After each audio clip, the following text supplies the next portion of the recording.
Good evening મિત્રો, જય શ્રી કૃષ્ણ મિત્રો। આ માજી છે પોતે ઊભાઈ નથી થઈ શકતા અને સૂતા સૂતા ખવડાવવું પડે, વ્યવસ્થિત ખાઈ પણ નથી શીખતા। આવા લોકોને અને આવા દાતાઓને ધન્યવાદ દેવો પડે કે આ સેવા, નાની સેવા પણ એક મોટી બની જાય છે આપણી સેવા। આ માજીને આ રાશન અને સેવા આવા દાતાશ્રીઓ પૂરું પાડે છે અને આવા લોકો, નિરાધાર લોકોને હકીકતે સેવાની જરૂર હોય છે। આપણે 5 રૂપિયા વ્યસનમાં કે બીજે ત્રીજે વાપરી જાય છે, પણ હકીકતે આવા 5 રૂપિયા આપણે ક્યારેક આવા ગરીબ લોકોને ખવડાવ્યું હોય તો જીવનમાં નક્કી આપણને ગમે ત્યારે આડું આવી અને ઊભું જ રહે છે અને ઊભું જ હોય છે, જેથી કરીને આપણે આ પુણ્ય આપણને ગમે ત્યારે ભગવાન દઈ જ રહે છે। કઈ સ્વરૂપે ભગવાન આપણને આ પુણ્યનું ફળ અવશ્ય મળે।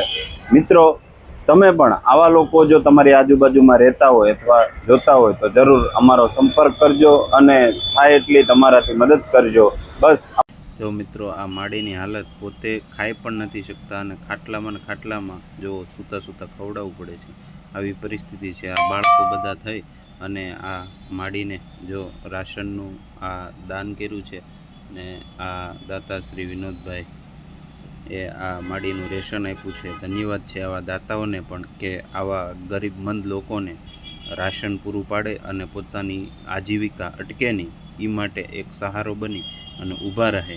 મિત્રો, તમે પણ આજુબાજુમાં આવા લોકો હોય તો ખાસ જરૂર મદદ કરજો। ભગવાન તમને ગમે તે સ્વરૂપે તમને કંઈ ને કંઈ આનું પરિણામ આપી જ દેતા હોય છે।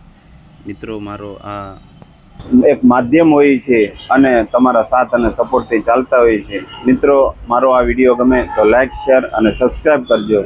મળીએ એક નવા વિચાર સાથે, વિડીયા સાથે। નમસ્કાર, ત્યાં સુધી તમારું ધ્યાન રાખજો।